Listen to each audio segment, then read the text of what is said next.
Taste the Daily. தமிழகத்தில் பொங்கல் வரை மழை பெய்யக்கூடும் என சென்னை வானிலை ஆய்வு மையம் தெரிவித்துள்ளது. கிழக்கு திசை காற்றின் வேக மாறுபாடு காரணமாக அடுத்த ஒரு வாரத்திற்கு தமிழகத்தில் ஓரிரு இடங்களிலும் புதுவை மற்றும் காரைக்கால் பகுதிகளிலும் லேசானது முதல் மிதமான மழை பெய்யக்கூடும். மேலும் ஓரிரு இடங்களில் அதிகாலை வேளையில் லேசான பனிமூட்டம் காணப்படும் என்றும் தெரிவிக்கப்பட்டுள்ளது. இதேபோல் நீலகிரி மற்றும் கொடைக்கானல் மலைப்பகுதிகளில் இரவு நேரங்களில் ஓரிரு இடங்களில் உறைபனி ஏற்பட வாய்ப்புள்ளதாகவும் வானிலை ஆய்வு மையம் தெரிவித்துள்ளது. இதேபோல் தமிழக கடலோரம், வங்கக்கடல், அரபிக்கடல் பகுதிகளில் 35 முதல் 65 கிலோமீட்டர் வேகத்தில் காற்று வீசக்கூடும் என்பதால் மீனவர்கள் கடலுக்கு செல்ல வேண்டாம் என்றும் அறிவுறுத்தியுள்ளது. திருவள்ளூர் மாவட்டம் மத்திப்பட்டில் உள்ள வடசென்னை அனல் மின் நிலையத்தில் கொதிகலன் குழாயில் ஏற்பட்ட பழுது காரணமாக 810 மெகாவாட் மின் உற்பத்தி பாதிக்கப்பட்டுள்ளது. 3 நிலைகளாக உள்ள அனல் மின் நிலையத்தில் முதல் நிலையில் 3 அலகுகளில் தலா 218 மெகாவாட் வீதம் 630 மெகாவாட் மின் உற்பத்தியும், இரண்டாவது நிலையில் உள்ள 3 அலகுகளில் தலா 600 மெகாவாட் வீதம் 1800 மெகாவாட் மின் உற்பத்தியும் நடைபெற்று வருகிறது.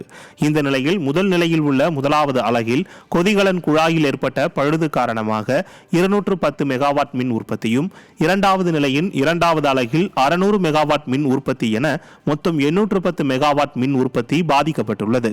ஸ்டாலின் அரசின் மின்வாரிய அதிகாரிகள் முறையாக பராமரிக்காததால் அடிக்கடி பழுது ஏற்படுவதாக மக்கள் குற்றம் சாட்டுகின்றனர்.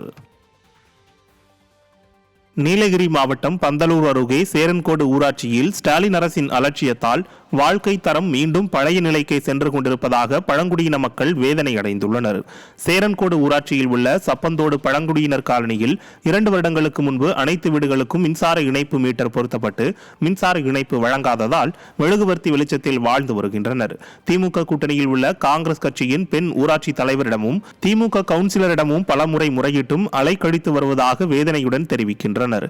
பழங்குடியினருக்கு ஒதுக்கப்படும் நிதியில் முறைகேடுகள் நடப்பதாகவும், திறனற்ற ஸ்டாலின் விளம்பரத்தை மட்டுமே கவனிக்காமல் பழங்குடியினருக்கு ஒதுக்கப்படும் நிதி சரியாக செலவு செய்யப்படுகிறதா என கண்காணிக்க வேண்டும் என்று கோரிக்கை வைத்துள்ளனர். பஞ்சாயத்துல இருந்து வந்து பாக்குறதுல இங்க வந்து அவங்க வண்டியை நிப்பாட்டி பேசினா அவங்க இன்னைக்கு வரேன் நாளைக்கு வரேன் பஞ்சாயத்துக்கு வாங்க, பஞ்சாயத்துல போனாக்கா அவங்க பேசவும் மாட்டாங்க, பார்க்கவும் மாட்டாங்க. நாளைக்கு வரேம்மா அப்படின்னு சொல்லிட்டு அவங்க எல்லாம் போயிடுவாங்க.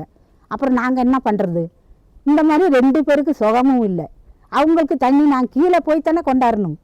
பின்னதுக்கு இங்கே கரண்ட் போட்டிருக்காங்க, மோட்ரு